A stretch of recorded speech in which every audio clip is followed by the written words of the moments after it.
नमस्ते। आज मैले नयाँ भिडियो लिएर आएको छु। ओबीआई मोबाइल यो चाहिँ R41024546 जुन मोडल नम्बर हो ओबीआई।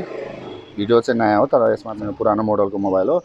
यसमा चाहिँ प्रब्लम चाहिँ सफ्टवेयर छ र यो अन मात्रै हुन्छ, यो स्टार्ट मोडमा चाहिँ आउँदैन। यो चाहिँ सफ्टवेयरको प्रब्लम हो। यसलाई चाहिँ अब हामीले कसरी चाहिँ हाल्ने भनेर चाहिँ हामी हेरौँ है। त्यही हो। अब यसको लागि अन मात्र हुन्छ। यसलाई सजिलोको लागि चाहिँ मैले पछाडिको कभर रिमुभ गरेको छु। यो ब्याट्री रिमुभ गर्नलाई, ब्याट्री रिमुभ गर्न सजिलो हुन्छ, अनमा मात्रै बस्ने हुन्छ। यसको चाहिँ प्रब्लम चाहिँ सिर्फ यो ओबीआई मात्रै आएर बसिरहन्छ र यसलाई चाहिँ सफ्टवेयर हामी चाहिँ कसरी गर्न सक्छौँ यसलाई हामी हेरौँ है त।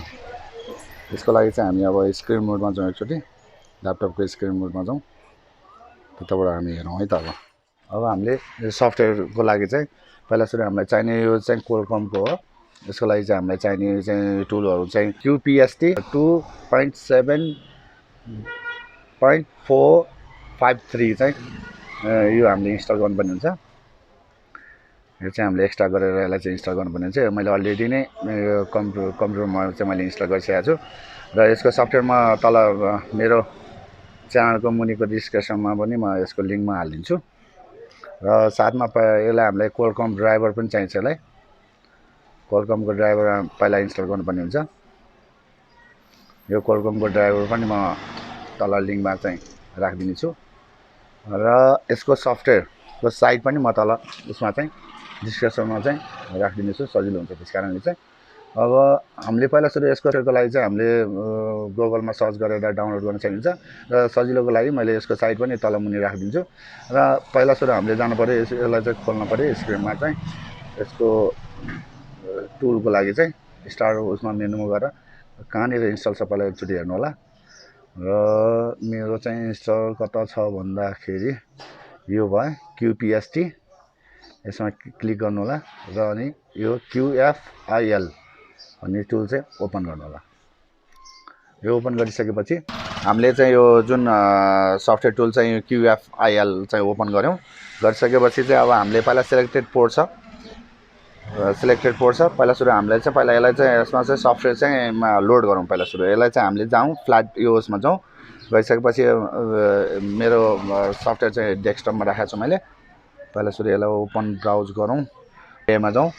ओबीआईमा गइसकेपछि यो हाम्रो टुल भयो OBI SF1 मोडल। यो चाहिँ SF1 मोडल हो र यसलाई हामीले ओपन गरौँ। गरिसकेपछि यसको फार्मवेयर यसमा छ। फार्मवेयरलाई ओपन गरिसकेपछि यसलाई हामीले क्लिक गरौँ। पहिला माथि ब्राउजमा हालौँ अनि तल लोड XML भन्नेमा चाहिँ क्लिक गरौँ। गरिसकेपछि यसमा फोल्डर 4वटा देखाउँछ। यसमा हामीले विदाउट QCN चाहिँ सिलेक्टेड गरौँ। गरिसकेपछि यसको प्याच 0 सिलेक्टेड गरौँ। गरिसकेपछि हाम्रो लोड भयो। लोड भइसकेपछि हामी अब मोबाइलमा एकचोटि कनेक्टेड गरौँ। ब्याट्रीको पोइन्ट हामीले छिराएको छौँ, ब्याट्री निकालेको ब्याट्रीको पोइन्ट छिराएको छौँ। छिराइसकेपछि हामीले यसलाई चाहिँ कनेक्टेड गरौँ। यो अटो कनेक्ट हुन्छ। अटो कनेक्ट भयो भने ठिकै छ, होइन भने चाहिँ माथिको दुईवटा बटन चाहिँ थिचेर चाहिँ यसलाई हामीले कनेक्टेड गरौँ।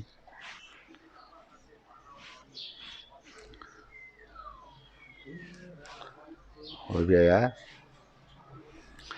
यो हामीले सफ्टवेयर इन्स्टल गर्ने बेलामा चाहिँ एउटा यसको चाहिँ ड्राइभर कोलकमको ड्राइभर चाहिँ अनिवार्य इन्स्टल गर्नै पर्छ।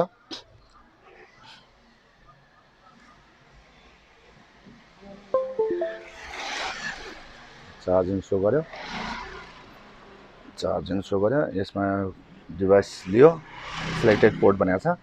हामीले सिलेक्टेड पोर्टमा चाहिँ 9 यो यसको यो 9 यो कोलकमको HS USB यो आएको छ। यसमा चाहिँ हाम्रो सफ्टवेयर डिटेक्ट गर्दैन। यसलाई चाहिँ हामीले चाहिँ कोलकमको 9008 भनेर चाहिँ आउनुपर्छ। अब यसको लागि चाहिँ हामीले पहिला यसलाई निकालौँ, निकालेर दुईवटा प्रेस गरौँ र यसलाई गरौँ, छिरौँ। ल यसमा आयो कोलकम HS USB QD लोडर 9008 भनेर आयो। अब यो आइसकेपछि हामीले यसलाई डाउनलोडमा क्लिक गरौँ। अब यसले सफ्टवेयर हाल्न सुरु गर्छ। यसको लागि चाहिँ हामी वेटिङ गरौँ। अब यहाँबाट स्टार्टिङ हुन्छ। यो यहाँदेखि पुरा यहाँसम्म आउनुपर्ने हुन्छ। यो स्टार्टिङ हुँदैछ र यो भिडियोमा त थोरै नोइजहरू आइरहेको कारणले चाहिँ क्षमा प्राप्ति छौँ र यो मेरो भिडियोलाई चाहिँ पुरा हेरिदिनु होला र साथै अरू नयाँ भिडियोहरू पनि म लिएर आउने क्रममै छु र साथै यो मेरो भिडियोलाई चाहिँ साथीहरूको समक्ष पुर्याउनलाई चाहिँ धेरै सेयर गरिदिनु होला र साथमा लाइक पनि गरिदिनु होला र साथै मेरो युट्युब च्यानललाई सब्सक्राइब पनि गरिदिनु होला, बेल आइकनलाई पनि प्रेस गरिदिनु होला। यो चाहिँ अलिकति टाइम लाग्छ किनभने यसमा 5 मिनट जति टाइम लिन्छ यो मोबाइलले। यो पुरा नसिद्धिन्जेलसम्म यसलाई चाहिँ हामीले चाहिँ वेटिङ गर्नै पर्ने हुन्छ र एकचोटि पछि यो सिद्धिसकेपछि हामी ओपन गरेर हेरौँ यो स्टार्ट मोडमा आउँछ आउँदैन र यति गरेर पनि भएन भने चाहिँ यसमा चाहिँ बोर्डको समस्या हुनसक्छ। पहिला एकचोटि हामीले चाहिँ टेक्निसियन भइसकेपछि पहिला एकचोटि सफ्टवेयरमै ट्राई गर्नुपर्छ, त्यसपछि बल्ल हामी बोर्डतिर जाउँ। र साथमा कहिलेकाहीँ समस्या के हुन्छ भने यस्तो समस्यामा ब्याट्रीको केस पनि हुनसक्छ। पहिला सफ्टवेयर गरौँ, त्यसैले त्यही पोजिसनमा त्यही उसमा चाहिँ छ भने हामीले अर्को ब्याट्री एकचोटि चेन्ज गरेर हेरौँ। त्यो गर्दा पनि भएन भने बोर्डको इस्यु हुनसक्छ अथवा एमएमसी आइसीमा पनि क्रप्टेड हुनसक्छ।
ल सक्सेस भएको छ, फाइल डाउनलोड सक्सेसफुल फिनिस भनेको छ। अब हामीले मोबाइललाई चाहिँ रिमुभ गरौँ। 100% सक्सेस डाउनलोड सक्सेस भनेपछि फिनिस भनेपछि हामीले मोबाइललाई रिमुभ गरौँ। रिमुभ गरिसकेपछि यसलाई हामीले अन गरौँ। एकचोटि ब्याट्री रिमुभ गरौँ, फेरि हालौँ, अब एकचोटि अन गरौँ। अन भयो। अब यसलाई हामीले थोड़ा वेट गरौँ। यो सफ्टवेयरकै हो कि अथवा ब्याट्रीमा समस्या हो कि अथवा बोर्डको एमएमसी आइसीमा चाहिँ क्रप्टेड भएको हो।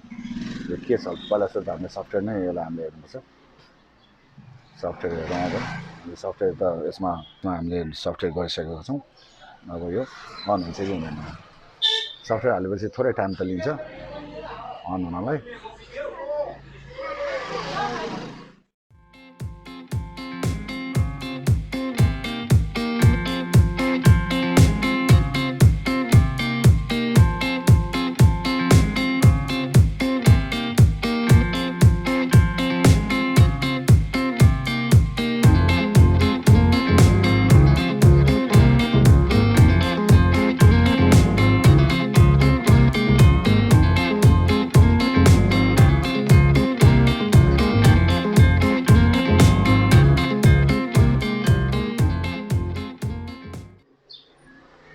मोबाइल अलिक पुरानै मोडलको मोबाइल हो यो।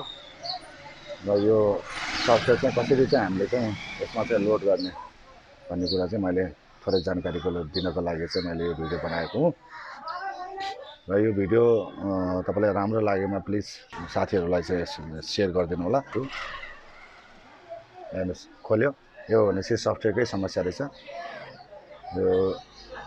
यो सक्सेस भएको छ, यो सफ्टवेयर लोड गरेर। अब हेर्नुहोस् हामी यसलाई नेक्स्ट गरौँ, यसलाई स्किप गरौँ भनेपछि हाम्रो यो सफ्टवेयरकै समस्या रहेछ भन्ने कुरो चाहिँ हामीले यसबाट बुझ्न आएको छ। हाम्रो सफ्टवेयर चाहिँ 100% सक्सेस भएको छ, फोन चाहिँ रेडी भएको छ। यो भिडियो कस्तो लाग्यो प्लिज कमेन्ट गरिदिनु होला। र साथै नयाँ भ्युवर्सहरू चाहिँ मेरो युट्युबमा चाहिँ भिजिट गर्नुभएको छ भने सब्सक्राइब गरिदिनु होला र साथै बेल आइकन पनि प्रेस गरिदिनु होला भन्दै म यो भिडियोबाट चाहिँ बिदा लिन चाहन्छु।